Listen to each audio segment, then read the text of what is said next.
주님만이 우리의 아픔을 아시고 주님만이 우리의 마음을 어루만져 주십니다. 우리 그 주님의 끊을 수 없는 사랑을 더욱 깊이 묵상하는 사순절 기간이 되었으면 좋겠습니다.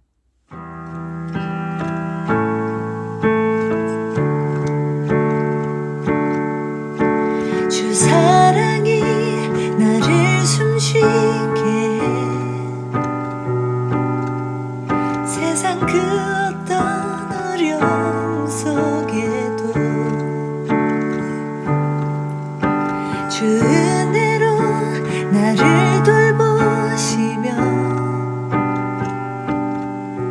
세상 끝날까지 지켜주시네. 주 사랑이 나를 이끄시네. 내가 갈 수 없는 그곳으로 주의 사랑 나를 붙드시며 세상 끝날까지 인도하시네. 주님만이 내 아픔 아시며 주님만이 내 맘 어루만지네. 어느 누구도 나를 향하신 주님의 사랑을 끊을 수 없네. 주님만이 내 능력이시며 주님만이 나의 구원이시네. 어느 누구도 나를 향하신 주님의 사랑을 끊을 수 없네.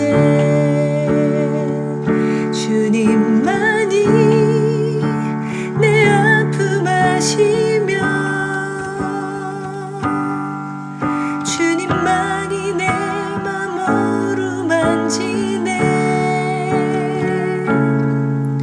어느 누구도 나를 향하신 주님의 사랑을 끊을 수 없네.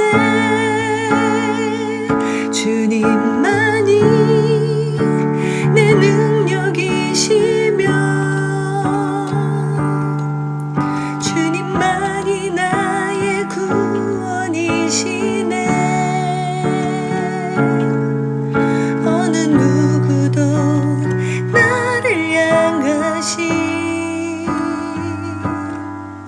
주님의 사랑을 끊을 수 없네.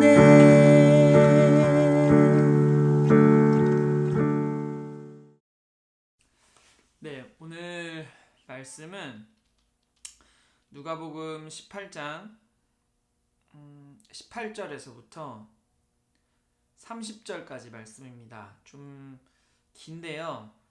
여러분들이 한번 이렇게 쭉 좀 기니까 여러분들이 쭉 한번 읽어보셨으면 좋겠고, 오늘 이 말씀은 아마 여러분들이 많이 이렇게 아는 내용들이에요. 뭐냐면 부자 관원이 예수님을 찾아와서 어떻게 하면 영생을 얻을 수 있을까요? 그 질문에 대해서 예수님이 우리가 너무 잘 아는 부자가 천국에 가는 것은 낙타가 바늘기로 들어가는 것보다 더 어렵다, 이제 그 말씀을 하시는 거예요. 이거는 누가복음뿐만 아니라 다른 마태복음, 마가복음에서도 똑같은 이 상황들이 기록이 되어져 있죠. 근데 이제 저는 여기서 중요하게 보는 것은 뭐냐면, 이렇게 흔히 이 말씀을 보면 예수님이 이 어떤 재정에 대한 교훈을 주시는구나라고 생각하지만, 이 앞의 문맥에서 이 누가복음 18장 전체의 문맥을 보면, 우리가 저번주 저저번주 이 앞의 문맥을 함께 이야기 나눴는데 겸손에 대한 이야기들을 계속 쭉 해 가시잖아요. 마찬가지로 그런 겸손의 맥락에서 이 말씀을 본다면 이 예수님께 어떻게 하면 영생을 얻을 수 있습니까? 예수님이 처음에는 간음하지 말고 살인하지 말고 도둑질하지 말고 거짓 증언하지 말고 부모를 공경하라 했더니 이 관원의 반응이 뭐였냐면 내가 어려서부터 다 지키었나이다.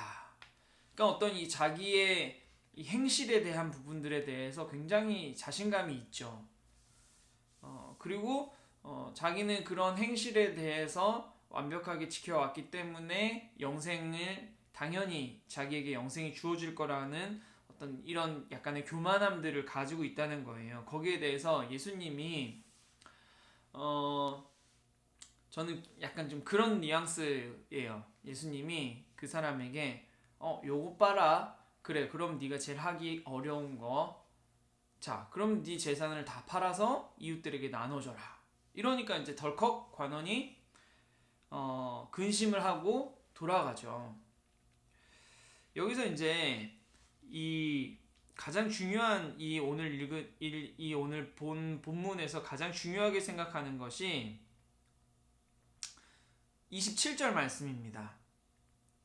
26절에 사람들이 물어봐요. 돌아간 그 관원들을 보면서 그러면 누가 구원을 얻을 수 있습니까? 예수님이 27절에서 이르시되 무릇 사람이 할 수 없는 것을 하나님은 하실 수 있느니라. 이 말을 좀 쉽게 이야기하면 구원은 결국 하나님께 있다는 거거든요. 사람이 아무리 율법을 잘 지키고 살인하지 않고 부모를 공경하고 아무리 행실적인 열심을 가지고 도덕적인 율법적인 행실을 가지고 살았다 하더라도 그것으로 구원이 이루어지는 것이 아니라 하나님으로 말미암아 구원이 있음을 지금 예수님이 이야기하고 있다는 거예요. 그러니까 여러분들 이 뒤에서도 제자들이 물어봅니다. 아직도 이제 제자들도 사실 여기까지 이해를 못하고 있는 거예요. 베드로가 우리는 다 버리고 주를 따랐습니다. 그 속마음에는 뭐냐면 그러면 우리는 예수님이 얘기한 대로 다 버리고 떠났으니까 우리에게는 구원이 영생이 있지 않겠습니까? 라고 물어보는 거죠. 그랬을 때 예수님이 이번에는 사실 이 제자들은 그렇게 재산이 많이 있는 사람들이 아니잖아요. 그 사람들에게 가장 우선적인 가치가 있는 가족들에 대한 이야기를 하는 거예요. 이번엔 가족들을 버리지 않으면 영생을 얻지 못할 거다. 굉장히 어려운 거. 이 어찌됐건 사람이 하지 못하는 것들을 이야기하시면서 예수님께서 강조하시고자 하시는 것은 너네 힘으로 구원을 받는 것이 아니라 하나님으로 말미암아 하나님의 은혜로 말미암아 구원 얻는 것임을 지금 제자들과 사람들에게 이야기하고 계시는 거예요. 그러면서 이 앞에 문맥에 쭉 이어가면서 너네들이 뭐 잘났다 뭐 했다 이걸로 구원에 이른다고 이야기하지 않고 겸손하게 하나님을 구하고 하나님의 은혜를 바라라는 말씀으로 지금 제자들에게 또 많은 사람들에게 전하고 계시는 거죠. 여러분 우리가 이 말씀을 묵상하면서 어떤 1차적인 단지 어떤 이렇게 보이는 흐름으로만 봤을 때 한 구절 한 구절로만 봤을 때는 부자 돈에 대한 재물에 대한 욕심을 버려야 되는구나. 그리고 집이나 아내나 형제나 부모나 자녀를 버리라고 하는데 이건 어떻게 해야 되나? 이게 아니라 내가 하나님의 긍휼하신 은혜로 말미암아 구원 얻을 수 있음을. 그러니까 우리가 하나님 앞에 하는 것은 무엇입니까? 하나님 앞에서 쭉 예수님이 이야기하셨던 어린아이와 같은 하나님을 전적으로 의지할 수밖에 없는 그런 어린아이와 같은 마음으로 하나님 아니면 내가 살 수 없습니다. 오직 하나님의 긍휼하심 없이는 내가 구원 얻지 못하고 영생에 이르지 못합니다. 하나님의 나라가 내 것이 되지 못합니다. 그러한 고백을 가지고 겸손하게 낮아짐으로 우리가 하나님의 구원을 구하고 하나님을 바랄 때에 하나님께서 우리에게 행하여 주신다라는 것을 우리가 명심할 수 있었으면 좋겠습니다. 겸손함, 우리 신앙에 있어서 가장 중요한 것 중에 하나죠. 예수님이 쭉 계속 그 말씀을 가르치고 계시는 거예요. 여러분들, 우리가 여러분들의 신앙 가운데 혹시나 교만함들을 갖고 있지는 않습니까? 이 시간 여러분들의 삶을 돌아보면서, 또 여러분들의 신앙을 돌아보면서 내가 정말 하나님 앞에 겸손하게 나아가고 있는가? 이것은 여러분들 단순히 내가 다 하고 있습니다, 난 잘하고 있습니다, 이것만이 여러분들 교만이 아니고, 하나님을 찾지 않는 것 또한 교만입니다. 하나님을 찾지 않는다는 것은 결국에는 내 힘으로 살 수 있다고 생각하고 있기 때문에 그것 또한 교만이죠. 여러분, 우리가 하나님을 은혜를 찾고 간절히 기도하기를 원합니다. 이 시간 우리가 같이 함께 기도할 때에 우리가 하나님을 찾읍시다. 예수 그리스도의 은혜를 찾읍시다. 주님의 은혜 없이는 내가 살아갈 수 없는 나의 어려움 가운데, 또한 나의 삶 가운데 하나님의 은혜 없이는 주님, 내 삶이 너무 답답하고 막막하고 어려움밖에 없습니다. 하나님, 나를 구하여 주시옵소서. 나를 이끌어 주시옵소서. 하나님의 구원을 내게 허락하여 주시옵소서. 그러한 간절함들을 가지고 하나님 앞에 겸손함으로 나아갈 수 있는 지금 이 시간이 되어지기를 간절히 원합니다. 우리 같이 함께 한 목소리로 기도하시겠습니다.